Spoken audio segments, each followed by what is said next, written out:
오늘 저에게 주시는 하나님의 말씀은 레위기 24장, 25장의 말씀입니다. 24장. 주님께서 모세에게 말씀하셨다. 너는 이스라엘 자손에게 명하여 올리브를 지어서 짜낸 깨끗한 기름을 가져다가 등불을 켜게 하되 그 등불을 늘 켜두어라. 아론을 시켜 회막안 증거계 앞에 쳐 있는 회장 바깥에 그 등불을 켜두어 저녁부터 아침까지 주 앞에 계속 켜두게 하여라. 이것은 너희가 대대로 길이 지켜야 할 규례이다. 아론은 주 앞에서 순금 등장대 위에 그 등불을 늘 켜두어야 한다. 너는 고운 밀가루를 가져다가 과자 한 개당 밀가루 10분의 2 에바를 들여 과자 12개를 구워 한 줄에 6개씩 두 줄로 주의 앞 순금 상 위에 차려 놓아라. 그리고 각 줄에 하나씩 순전한 향을 얹어라. 이 향은 과자 전부를 바치는 정성의 표시로 주에게 살라 바치는 제물이 된다. 안식일이 올 때마다 아론은 이스라엘 자손을 대신하여 이 음식을 주 앞에 늘 차려 놓아야 한다. 이것은 영원한 언약이다. 이 제물은 아론과 그의 아들들의 몫이다. 이것은 주에게 살라 바치는 제물 가운데서도 가장 거룩한 것인 만큼 그들은 이것을 거룩한 곳에서 먹어야 한다. 이것은 그들이 길이 지켜야 할 규례이다. 이스라엘 자손 가운데 한 아들이 있었는데 그의 어머니는 이스라엘 사람이고 아버지는 이집트 사람이다. 이스라엘 여자에게서 난 그 아들이 한 번은 진에서 어떤 이스라엘 남자와 싸웠다. 이스라엘 여자에게서 난 아들이 주님의 이름을 모독하면서 저주하는 말을 하였다. 그래서 사람들은 그를 끌고 모세에게로 왔다. 그의 어머니 이름은 슬로못인데 단지파에 속하는 디브리라는 사람의 딸이다.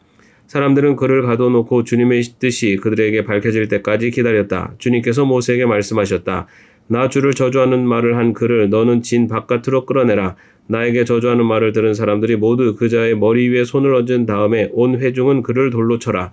그리고 너는 이스라엘 자손에게 하나님을 저주하는 사람은 누구든지 그 벌을 면하지 못한다고 일러라.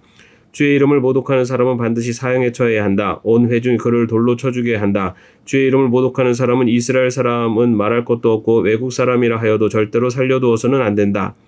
남을 죽인 사람은 반드시 사형에 처해야 한다. 짐승을 죽인 사람은 생명으로 생명을 갚아야 하므로 살아있는 것으로 물어주어야 한다. 자기 이웃에게 상처를 입혔으면 피해자는 가해자가 입힌 만큼 그 가해자에게 상처를 입혀라. 부러뜨린 것은 부러뜨린 것으로 눈은 눈으로 이는 이로 갚아라. 상처를 입은 사람은 자기도 그만큼 상처를 받아야 한다. 남의 짐승을 죽인 사람은 그것을 물어주어야 하고 사람을 죽인 사람은 반드시 사형에 처해야 한다. 이 법은 이스라엘 사람에게는 말할 것도 없고 함께 사는 외국 사람에게도 같이 적용된다. 나는 주 너희 하나님이다. 모세가 이렇게 이스라엘 자손에게 말을 전하니 사람들은 주님을 저주한 그를 진 바깥으로 끌어내서 돌로 쳐 죽였다. 이렇게 이스라엘 자손은 주님께서 모세에게 명하신 그대로 하였다. 25장. 주님께서 시내산에서 모세에게 말씀하셨다. 너는 이스라엘 자손에게 말하여라. 그들에게 다음과 같이 일러라. 내가 너에게 주기로 한 그 땅으로 너희가 들어가면 나 주가 쉴 때 땅도 쉬게 하여야 한다. 6해 동안은 너희가 너희 밭에 씨를 뿌려라. 6해 동안은 너희가 포도원을 갖고 그 소출을 거두어라. 그러나 7째 해에는 나 주가 쉼으로 땅도 반드시 쉬게 하여야 한다. 그 해에는 밭에 씨를 뿌려도 안 되며 포도원을 가꾸어도 안 된다. 거둘 때 떨어져 저절로 자란 것들은 거두지 말아야 하며 너희가 가꾸지 않은 포도나무에서 저절로 열린 포도도 따서는 안 된다. 이것이 땅의 안식년이다. 땅을 이렇게 쉬게 해야만 땅도 너희에게 먹거리를 내어줄 것이다. 너뿐만 아니라 남종과 여종과 품꾼과 너와 함께 사는 나그네에게도 먹거리를 줄 것이다. 또한 너희 가축도 너희 땅에서 사는 짐승까지도 땅에서 나는 모든 것을 먹이로 얻게 될 것이다. 안식년을 7번 세어라. 7년이 7번이면 안식년이 7번 지나 49년이 끝난다. 7째 달 열흘날은 속죄일이니 너희는 뿔나팔을 크게 불어라. 나팔을 불어 너희가 사는 온 땅에 울려 퍼지게 하여라. 너희는 50년이 시작되는 이 해를 거룩한 해로 정하고 전국의 모든 거민에게 자유를 선포하여라. 이 해는 너희가 희년으로 누릴 해이다. 이 해는 너희가 유산 곧 분배받은 땅으로 돌아가는 해이며 저마다 가족에게로 돌아가는 해이다. 50년이 시작되는 해는 너희가 희년으로 지켜야 하는 해이다. 희년에는 씨를 뿌리지 말고 저절로 자란 것을 거두어서도 안 되며 너희가 가꾸지 않은 포도나무에서 저절로 열린 포도도 따서는 안 된다. 그 해는 희년이다. 너희는 그 한 해를 거룩하게 보내야 한다. 너희는 밭에서 난 것을 먹게 될 것이다. 이렇게 희년이 되면 너희는 저마다 유산 곧 분배받은 땅으로 돌아가야 한다. 너희가 저마다 제 이웃에게 무엇을 팔거나 또는 이웃에게서 무엇을 살 때에는 부당하게 이익을 남겨서는 안 된다. 내가 내 이웃에게서 밭을 사들일 때에는 희년에서 몇 해가 지났는지를 계산하여야 한다. 파는 사람은 앞으로 그 밭에서 몇 번이나 더 소출을 거둘 수 있는지 그 횟수를 따져서 너에게 값을 매길 것이다. 소출을 거둘 횟수가 많으면 너는 값을 더 치러야 한다. 희년까지 남은 횟수가 얼마 되지 않으면 너는 값을 깎을 수 있다. 그가 너에게 실제로 파는 것은 거기에서 거둘 수 있는 수확의 횟수이기 때문이다. 너희는 서로 이웃에게서 부당하게 이익을 남기려고 해서는 안 된다. 너희는 하나님 두려운 줄을 알아야 한다. 나는 주 너희의 하나님이다. 그러므로 너희는 내가 세운 규례를 따라서 살고 내가 명한 법들을 지켜서 그대로 하여야 한다. 그래야만 그 땅에서 너희가 안전하게 살 수 있을 것이다. 땅은 소출을 낼 것이고 그곳으로 너희가 넉넉히 먹을 수 있을 것이며 거기에서 안전하게 살 수 있을 것이다. 일곱째 해에는 씨를 뿌려도 안 되고 소출을 거두어들여서도 안 된다면 그 해에 우리는 무엇을 먹을까 하고 너희는 물을 것이다. 그러나 여섯째에 내가 너에게 복을 베풀어 새 해 동안 먹을 소출이 그 한 해에 나게 하겠다. 여덟째 해고 너희가 다시 씨를 뿌리는 그 해에 너희는 묵은 곡식을 먹을 것이다. 아홉째 해가 되어 새 곡식이 날 때까지 너희는 묵은 곡식을 먹을 것이다. 땅을 아주 팔지는 못한다. 땅은 나의 것이다. 너희는 다만 나그네이며 나에게 와서 사는 임시 거주자일 뿐이다. 너희는 유산으로 받은 땅 어디에서나 땅 모르는 것을 허락하여야 한다. 내 친척 가운데 누가 가난하여 그 가진 유산으로 받은 땅의 얼마를 팔면 가까운 친척이 급한 것을 물을 수 있게 하여야 한다. 그것을 물을 친척이 없으면 형편이 좋아져서 판 것을 되돌려 살 힘이 생길 때까지 기다려야 한다. 판 땅을 되돌려 살 때는 그 땅을 산 사람이 그 땅을 이용한 횟수를 계산하여 거기에 해당하는 값을 빼고 그 나머지를 산 사람에게 치르면 된다. 그렇게 하고 나면 땅을 판 그 사람이 자기가 유산으로 받은 그 땅을 다시 차지한다. 그러나 그가 그 땅을 되돌려 살 힘이 없을 때에는 그 땅은 산 사람이 희년이 될 때까지 소유한다. 희년이 되면 땅은 본래 임자에게 되돌아간다. 땅을 판 사람은 그때에 가서야 유산 곧 분배받은 그 땅을 다시 차지할 수 있다. 성곽 안에 있는 집을 팔았을 때에는 한 해 안에는 언제든지 되돌려 살 수 있다. 집을 판 사람은 한 해 동안은 그것을 물을 수 있는 권리가 있다. 그러나 판 사람이 그것을 한 해 안에 되돌려 사지 못하면 성곽 안에 있는 그 집은 아주 산 사람의 소유가 되어 대대로 그 자손에게 넘어간다. 희년이 되어도 본래 집 임자에게 돌아가지 않는다. 그러나 성곽이 없는 마을에 지은 집은 그것들을 토지와 같이 여겨 판 사람이 언제든지 물을 수 있고 되돌려 살 힘이 없을 때에는 희년이 될 때까지 기다렸다가 본래 임자가 그것을 다시 차지한다. 그러나 레위 사람의 성읍 곧 그들이 유산으로 받은 성읍 안에 있는 집은 그렇지 않다. 레위 사람은 성읍 안에 있는 집을 팔았어도 언제든지 그것을 다시 물을 수 있다. 그가 물으지 않으면 성읍 안에 있는 그 팔린 집은 희년이 되면 본래 임자에게 되돌아간다. 레위 사람의 성읍 안에 있는 집은 이스라엘 자손이 레위 사람의 유산으로 준 것이기 때문이다.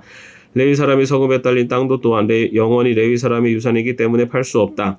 너희 동족 가운데 아주 가난해서 도저히 자기 힘만으로는 살아갈 수 없는 사람이 너희 곁에 살면 너희는 그를 돌보아 주어야 한다. 너희는 그를 나그네나 임시 거주자처럼 너희와 함께 살도록 하여야 한다. 그에게서는 이자를 받아도 안 되고 어떤 이익을 남기려고 해서도 안 된다. 너희가 하나님 두려운 줄을 안다면 너희의 동족을 너희의 곁에 데리고 함께 살아야 한다. 너희는 그런 사람에게 이자를 받을 목적으로 돈을 구워주거나 이익을 볼 셈으로 먹거리를 구워줘서는 안 된다. 나는 너희 하나님이 되려고 너희에게 가나안 땅을 주고 너희를 이집트 땅에서 이끌어낸 주 너희의 하나님이다. 너희 곁에 사는 동족 가운데서 누군가가 가난하게 되어서 너희에게 종으로 팔려왔어도 너희는 그를 종부리듯 해서는 안 된다. 너희는 그를 품꾼이나 임시 거주자처럼 너희 곁에서 살도록 하여야 한다. 너희는 희년이 될 때까지만 그에게 일을 시키다가 희년이 되면 그가 자식들과 함께 너희를 떠나 자기 가족이 있는 조상에게서 받은 유산의 땅으로 돌아가도록 하여야 한다. 그들은 내가 이집트 땅에서 이끌어낸 나의 품꾼으로 너희가 그들을 종으로 팔 수 없다. 너희는 그를 고되게 부려서도 안 된다. 모름지기 너희는 하나님 두려운 줄을 알아야 한다. 너희가 남종이나 여종을 두려면 너희의 주변에 있는 여러 나라에서 남종이나 여종을 사들일 수 있다. 너희는 또 너희와 함께 사는 외국인 거주자의 자손 가운데서나 너희의 땅에서 태어나서 너희와 함께 사는 그들의 가족 가운데서 종을 사서 너희의 소유로 삼을 수 있다. 너희는 또 그 종들을 너희의 자손에게 영원한 유산으로 물려줄 수도 있다. 바로 이들은 너희가 종으로 부려도 된다. 그러나 너희의 동포 이스라엘 자손들끼리 서로 고되게 부려서는 안 된다. 너희와 함께 사는 나그네 신세된 외국 사람이나 임시 거주자 가운데는 부자로 사는 사람이 있는데 마침 그 이웃에 너희의 동족이 살고 있다가 가난하게 되어서 그 외국 사람에게나 너희와 같이 사는 임시 거주자에게서나 그 가족 가운데 누구에게 종으로 팔렸다고 하자. 종으로 팔려간 다음이라 하더라도 그는 종으로 팔릴 때 받은 값을 되돌려주고 풀려날 권리가 있다. 그의 친척 가운데 누군가 값을 대신 치르고 그를 데려올 수 있으며 삼촌이나 사촌이 그를 데리고 나올 수도 있고 그의 가문에 속한 살부치가 그를 데리고 나올 수도 있다. 그 사람이 넉넉하게 된 뒤에 스스로 그 값을 치르고 나올 수도 있다. 그 경우에 그는 종으로 팔렸던 그 해로부터 희년이 될 때까지 횟수를 자기를 산 사람과 함께 계산하여 그 횟수에 따라 돌려줄 값을 정하여야 한다. 그 가운데서 그가 주인을 섬기며 일한 기간은 그가 이미 주인에게 일을 하여 준 기간이므로 값의 일부를 치른 것으로 계산하여야 한다. 아직 희년까지 남은 횟수가 많으면 남은 횟수만큼 많이 내고 나와야 한다.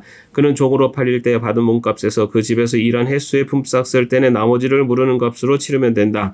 희년까지 남은 횟수가 얼마 되지 않으면 그 횟수를 따져서 그만큼 적게 치르면 된다. 그때에도 그는 일한 횟수와 남은 횟수를 자기를 종으로 산 주인과 함께 계산하여 무르는 값을 정하여야 한다. 주인은 그를 해마다 고용하는 것으로 하고 화를 품꾼으로 대접하여야 한다. 어떤 주인이라도 그 종을 심하게 부려서는 안 된다. 위에서 말한 여러 방법 가운데 어느 하나라도 풀려날 길이 없다 하더라도 희년이 되면 그는 풀려날 수 있다. 자기만이 아니라 자식들도 그와 함께 풀려난다. 이스라엘 자손은 나에게 속한 나의 품꾼이기 때문이다. 그들은 내가 이집트 땅에서 이끌어낸 나의 품꾼이다. 내가 주 너희의 하나님이다. 아멘. 오늘도 평안한 하루 되시기를 바랍니다.